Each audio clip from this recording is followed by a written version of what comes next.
In June of 2022, Devon Larratt faced Levan II in one of the biggest armwrestling matches of all time. Since then, Devon has gone on a tear, pulling the strongest armwrestlers on the planet and crushing almost everyone in his path. In this video we'll look at every single first round he's had on the right arm since that match, break down what really happened, and analyze Devon's style, to see what it tells us about his strengths, his weaknesses, and what it means for his future. Hey, real quick before we start, 92% of you aren't subscribed. These videos take a ton of effort, so if you're enjoying them, hitting that sub button would help me out a ton. Thanks a lot and let's get into the video. Devon came into this match after big wins against Michael Todd and John Brzenk. He held the super heavyweight title and was supposedly in the best form of his life. Levan has so far destroyed everyone in his path up to this point, not dropping a single round, and no one knew how the match would go. This was built up to be a huge match, where the best from the west and east would clash. Now let's look at the first round. The energy of the round was insane. Devon starts off with his usual tactics, pulling early, trying to gain all the advantage he can, and then Levan responds with this surge.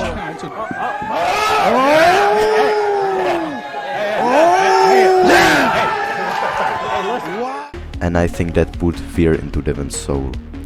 Then the ready go happens, and at first it looks like a simple flash pin, but if we slow the clip down, we'll see that Devon's pronation actually makes Levan's wrist buckle slightly. There's a tiny stop just above the pin pad, and that actually gave everyone, including Devon, hope that there may be a way to beat Levan. But I believe that back then, side pressure through the elbow was probably Levan's only weakness, and that doesn't seem to be the case anymore.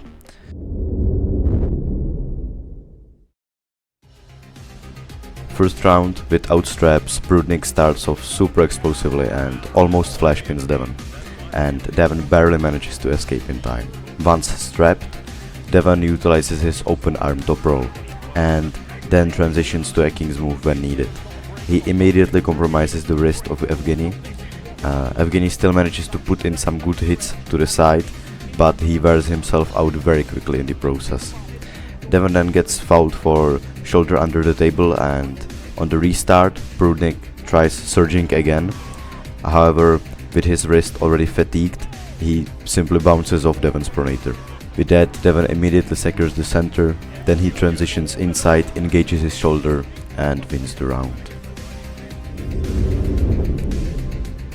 Sandris came to this match as a massive underdog, and the result proved that.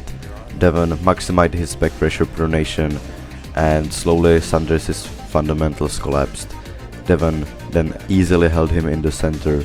Sandris tried to hook him, but his attempt got completely blocked, and then Devon easily bleeds him out.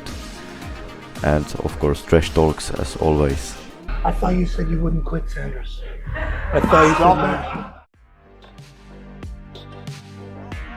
What happened next was the Devon vs Genadi match. In the first round, Genadi initially tried to hook, but Devon denied the cup and forced Genadi to bleed. He again put himself on the winning side, engaged his shoulder. Then a weird foul reset gave Genadi another shot, and there he went all in with a flop press and forced Devon off the pin pad, which scored him a legitimate round.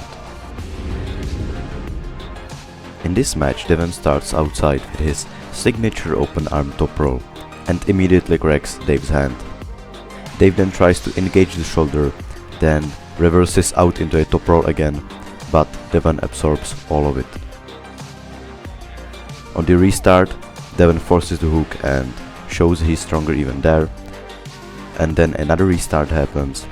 Dave surges, Devon maximizes his back pressure and pronation, absorbs it, and then counters.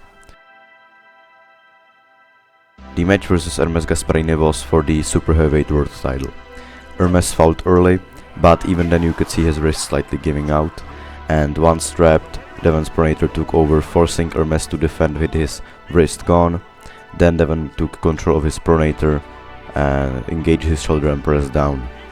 Technically this was the second round, but we could call it the first round, where an actual pin occurred, or where there was actually some action, let's say. In the first round, Devon actually tried to surge, but Denis forced Devon's hand and arm forward, put a massive surge to the back of the pad. Devon, instead of holding and trying to bleed his opponent, starts repeatedly surging.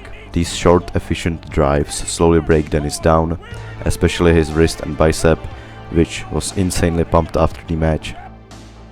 Devon's isometric pulsing was way more efficient than Denis's constant concentric effort, constantly trying to bring it back to center, whereas Devon pushed, then let go. Devon was first engaging his pronator in these surges, then he engaged his shoulder, then he reversed out again with his pronator, which won him the round. Georgi was very impressive in this match. As usual, Devon starts with his open arm top row, and normally opponents tire out quite quickly. But Georgi kept attacking, opening Devon's arm up significantly. Devon's pronator of course held, but his wrist was actually cracking. His wrist was clearly showing signs of weakness. Still, eventually Devon managed to get the shoulder behind his arm and get a pin.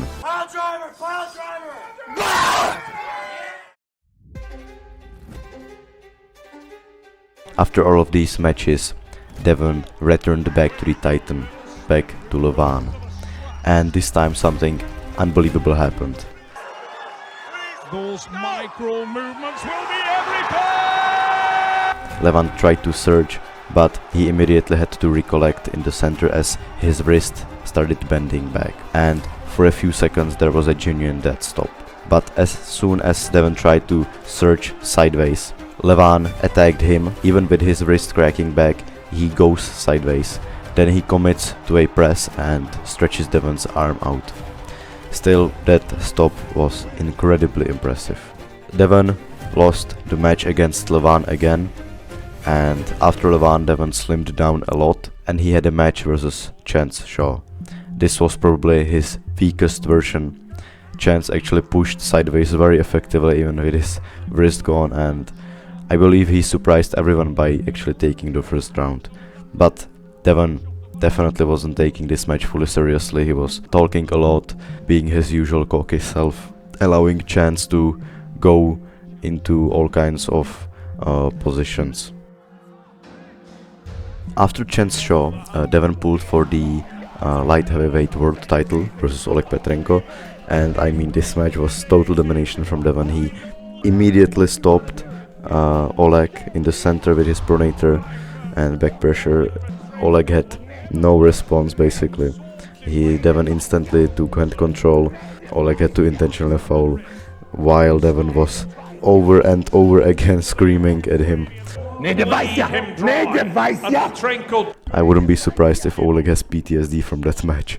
After that, the second match versus Genadi happened, and I mean round 1 was very bizarre because basically nothing happened and Devon got fouled out for who knows why. But to see some action, let's at least look at the first round where something actually did happen. In this match, Devon actually starts very close to his arm, shoulders forward. He dives forward with like a shoulder engaged hook and he flash pins Genadi. I believe he chose this lane because in the first match he learned that going outside is risky against Genadi because Genadi has a flop press and he can open Devon's elbow flexor that way. And the last match on the right arm, and the most recent match on the right arm, was the match versus Kurdecha, and honestly I was expecting Devon to hold Alex in the center in this match. To my surprise, Alex actually corrected Devon's wrist, put him on the B side. Of course, right after Devon absorbed the hit and he slowly gained more and more position with his pronator, waited for Alex to gas out, went for the finish. It was an easy win, but in the first few seconds I saw some vulnerability from Devon's side, because it seemed like he actually tried to go on the offense, but then immediately realized that there's no way and that he has to hold for a few seconds. So what do we learn? Well, from the matches we have just watched, Devon almost never attacks first. He usually absorbs his opponent's hit, concedes early position and settles onto the B side, where he patiently waits for the opponent's, usually wrist, to give out. In these traps, his endurance and pronation are almost impossible to overcome. With his trademark composure and table talk, he also gains clear psychological advantage, and it improves his setup game as well, because he distracts his opponent and even the referees. However, there are a few weaknesses to Devon's game. If his opponent has a flop, his elbow flexion tends to open up quite a bit. Then his top roll can be countered. However, he has also developed a very strong hook and a press, which we could see in his rematch against Genadi. Also, his wrist showed some weakness. We saw that against Georgi and against Alex and of course Levan. And if Devon ever faces Levan again, I believe his elbow flexion will play the decisive role on if he can win that match. So the story of Devon's first rounds is simple. It's to survive, bleed the opponent and then take over. It's not flashy, but it's extremely effective. And that's everything from me for today. Thanks a lot for watching.